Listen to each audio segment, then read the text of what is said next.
ஜெகமாயை உற்றன் அகவாழ்வில் வைத்த திருமாது கர்ப்பம் உடல் ஊறி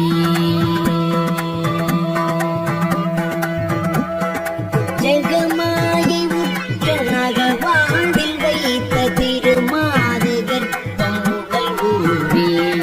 ரசமாத முத்தி வடிவாய் நிலத்தில் திறமாயளித்த பொருளாகி